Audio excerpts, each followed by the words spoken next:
I am Alucard, son of Dracula. And if you fight me, you will die.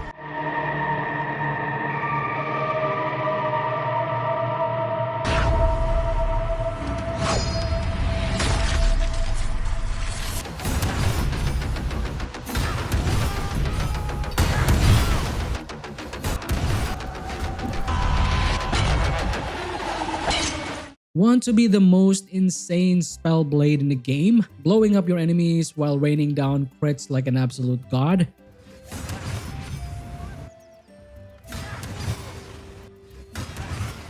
A perfect build to smash your way through bosses and make them disappear in a matter of seconds, while having numerous attack capabilities to take out as much targets as you can in just a single turn. This build is ridiculously potent in melting down enemies in just a single swing, while all that's left is just a pile of ash in your wake.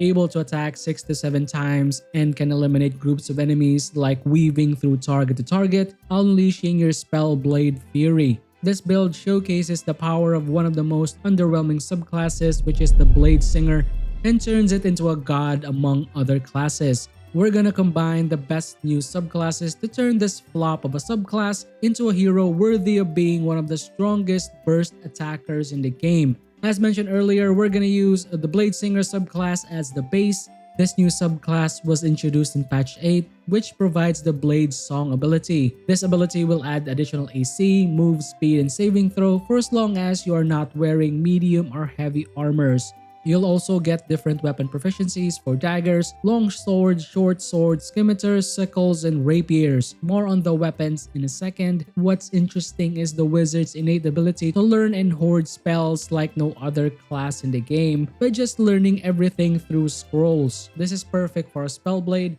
because you will most likely have spells ready for any occasion. The spell sword excels in combat spell buffs to augment its physical attacks, so we're gonna need to utilize a broken buff from the Oath of the Crown Paladin, which is the Righteous Clarity. This will provide attack advantages for 10 turns, plus the powerful smites for those insane bursts, and the useful Bless spell to increase your attack even more, especially in early acts. We are a spellcaster in nature, so we will be having a lot of spell slots that can fuel the power of our smites. To deliver the most pain directly to our foes, our weapon of choice will be the Rapier. Rapiers are quick and nimble weapons that can deal piercing damage, especially if you're using a specific rapier, which is this amazing rapier that can let us deal an additional attack for free with its duelist enthusiasm skill per turn. This weapon can also deal additional necrotic damage and that sweet critical modifier that will definitely come in handy because we're gonna be doing a lot of crits with this build. Speaking of critical hits, we're gonna use a really nice gloves such as the Crater Flesh gloves to add more force damage to our critical hits. This unique ability is a damage rider, so any critical hit from all sources of our attacks, even elemental ones, will also trigger that additional force damage. To maximize the piercing damage potential of this build, the Ballast Armor will provide that aura of murder to eliminate any piercing damage resistances. Effectively, this will double our damage output of our rapier weapon, which conveniently deals piercing damage. To finalize the multiclassing aspect of our build, we're gonna introduce the Hexblade Warlock and provide that Bind and Hex weapon to scale our weapon damage to charisma instead of strength or dexterity.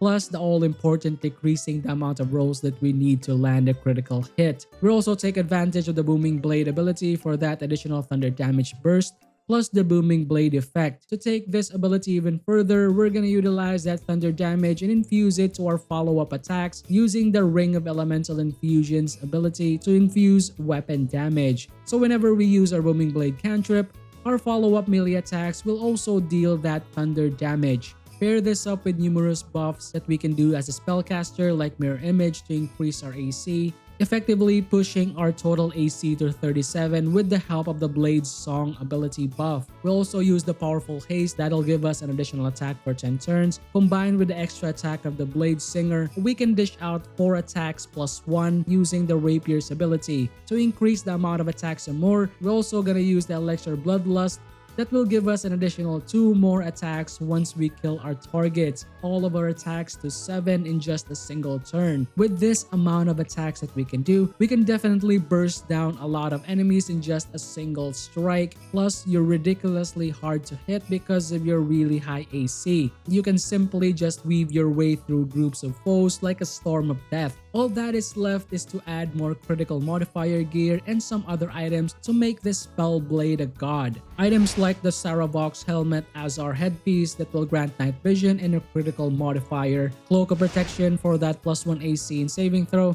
As mentioned earlier, the ballast armor will be our armor for that aura of murder, Raider flesh gloves for that added force damage on crit, boots will be the evasive shoes for the more AC, amulet of greater health for maximum constitution, first ring will be the strange conduit ring for that free psychic damage when we use concentration spells like bless and haste, and for the final one will be the ring of elemental infusion for that elemental infusion ability. Main hand weapon will be the duelist prerogative, and for the bow will be the dead shot just for an additional crit modifier. With those items present, your gear will most likely look like this. The most powerful spell blade is now ready to smash your foes into magical dust. Now, let's see how we create this monster. Alright, here we are now in character creation. This is where we'll be creating our spell blade. For the races, you can go with any race or origin character that you prefer for as long as you're happy with that race.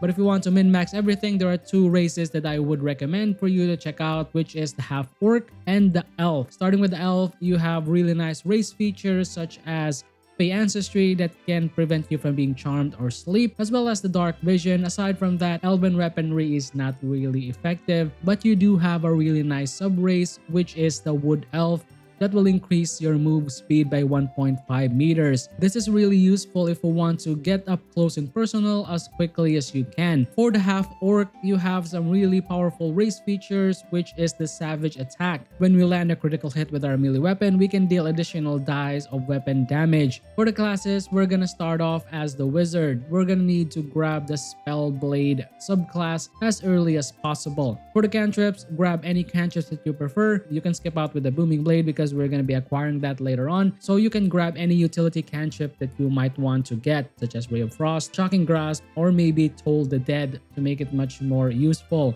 For the spells, grab Shield or any other transmutation spells that you can get your hands on, such as Enhanced Leap, Long Strider, as well as Feather Fall. Abilities will most likely look like this. Our priority for this build is Charisma, Dexterity, and a little bit of Constitution. If you haven't acquired the Amulet of Greater Health, you can put points in Constitution, but after that, you can just respec and put points into Intelligence. Intelligence doesn't matter that much. We just need to grab the Bladesinger subclass as early as you can. Plus, you can increase your intelligence without any issues with the help of a really nice headpiece that you can grab in Act 1. Jumping in at level 2 of our spell blade, we can now specialize into our Bladesinger subclass, and we'll just grab it at level 2. For the spells, it doesn't matter, just grab any spells that you like. We're just gonna wait for some really powerful transmutation and buff spells later on our levels. Grab maybe Magic Missile as well as protection from good and evil. For the Bladesinger, we'll be using the Rapier as our primary weapon to burst out that damage.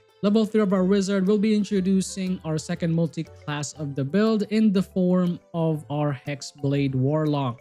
We'll just grab the Hexblade Warlock at level 3 so that we can take advantage of the Hexblade Curse Bind Hex weapon. We will be using the Rapier as early as possible, and we will be scaling our damage to our Charisma instead of our Strength and Intelligence. For the cantrips, we will now take the Booming Blade. This will be our primary bread and butter ability to burst down our foes. For the spells, you can grab Shield just to take advantage of that additional spell slots. Now level 4 of our character, which is level 2 of our Warlock. We will now introduce our final subclass of the build in the form of our Paladin. So the Paladin will grab the subclass, which is the Oath of the Crown, to take advantage of the Righteous Clarity that will provide us proficiency bonuses on our attack rolls for 10 turns. Level 5 of our character, which is level 2 of our Paladin, we will now have access to the Smites. For the fighting style, we'll grab Defense to increase our AC some more by 1. Now level 6 of our character, we will now move away from the Paladin subclass because we just grab all of the stuff that we need for this juncture here and go back to the wizard. We will now spend majority of our levels to the wizard and build up our fuel, which is the spell slots. For the spells, grab the spells, the transmutation spells that you can get, such as Enlarge is going to be really useful, especially early game, as well as Misty Step to let you teleport around to your targets and burst them down as quickly as you can. Level 7 of our character, which is level 4 of our wizard, we now have access to additional cantrips, so grab any cantrips that are remaining, such as Dancing Light or maybe Minor Illusion. For the spells, grab any spells again at this juncture, such as Blindness or maybe Knock. Now for our first feat of the build, we'll just grab ability improvement and maximize our charisma as quickly as possible, pushing it up to 19. If you have the hair from Anti-Ethel, you can push this up to 20, easily attack 1. Level 8 of our character, which is level 5 of our wizard, and the most important spells that we'll need for the build, which is the haste and the fly. Now for level 9 of our character, which is level 6 of our wizard, we just grabbed additional subclass feature, which is extra attack. This will let us do a follow-up attack after our main attack. For the spells, not too much important here, just building out our spell slots. So I advise you grab counter spell or any other spells that you haven't grabbed yet or haven't learned by a scroll. Level 10 of our character, level 7 of our wizard, building up our spell slots once again, and grab this really cool spell, Fire Shield. Level 11 of our character, level 8 of our wizard, following up our wizard tree here, building up more spell slots, and grab any transmutation spell again that you haven't grabbed yet, such as Dimensional Door or maybe Greater Invisibility for more use. Grab ability improvement, and dexterity is our focus just to increase our AC some more. Finally, level 12, and we'll just finish up with more wizard levels and grab some spells here. Spells such as Hold Monster is really powerful, especially for bosses, and Planar Binding is a really cool spell to use, especially if you want to burst down all of those bosses in the later acts. Now it's time for our live combat simulation in order for me to show you guys how powerful this build can be. As usual, we'll be starting with the setup using the Drake Throat Glaive's elemental weapon imbuement. That is whichever element that you prefer. Following that up is we're just gonna select our weapon, rapier. After that is we'll continue with the buffs. So make sure to bind your weapon, that will be scaling with our charisma for this build. Following that up is our potions, that is our elixir bloodlust. Serpent Fang Toxin is up next. This will add 1 to 6 poison damage at the end of the enemy's turn. We will continue with the buffs, starting with the Righteous Clarity. Following that up is our Mirror Image to give us that additional AC to 37. Following that up with our Blade Song to give us even more AC, and Haste for that additional action on top of our Elixir Bloodlust.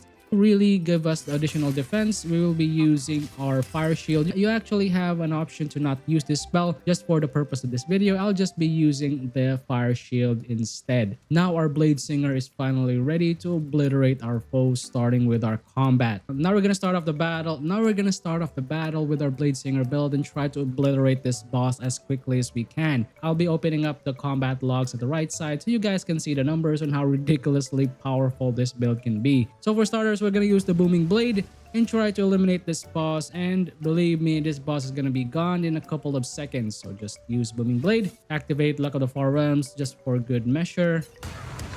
Use that, activate Divine Smite, and just see the numbers blow up. We just got an opportunity attack to follow that up, and she is gone. Just look at that damage. God damn, that's insane. Moving to our next target. Try to eliminate this enemy right here. Now finishing up with maybe just a basic smite. Let's just look at the crit raining down on those targets. Right after that, this will just end our turn to funnel in our enemy so that we don't need to move around that much. This build is so ridiculously potent in attacking our enemies. It can attack 7 times in a single turn. So most likely your target is dead in just a matter of seconds. So now we'll just move into our next target right there. Move in here and try to use our Booming Blade. Alright, after that, this will just maybe use Divine Smite level 2. And he's dead. Now next target. Now we'll just attack this target right here. Normally, use maybe Divine Smite because we'll be following up with our Booming Blade. Like that. Next target. Right here. Maybe use a Divine Smite level 2. He's not dead. So I'll just try to use the booming blade just for the sake of it.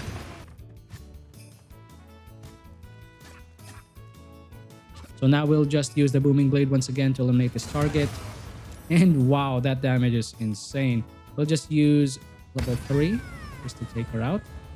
After that is take this one.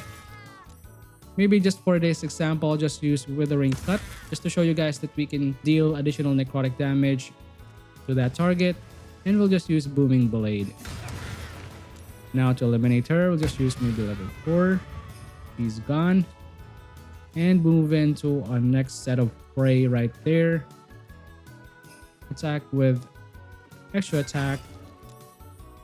Divine Smite. And finishing up with the Booming Blade with this one. And that's it. And that's it for our build. Thank you guys for watching this video. I really enjoyed making this really powerful Bladesinger, and I hope you guys enjoyed it as well. If you have any recommendations to make the build much more powerful, would love to know all about it in the comments below. Shoutouts for all the people who subscribe and keep supporting the channel. I really appreciate you guys for all the amazing support. And for all the people who haven't subscribed yet, thank you for watching my videos, and I hope I earn your subscriptions in the future. But if you're in today, please don't hesitate to hit that subscribe button. Do you guys love build crafting, modding, or interacting with the best community in Baldur's Gate 3? We actually have a Discord and would love to see you there. For more RPG news, builds, and mods, keep it here in this channel. Finally, that's it for me. I'll see you soon. The next Master Buck Show. Peace out. Bye guys.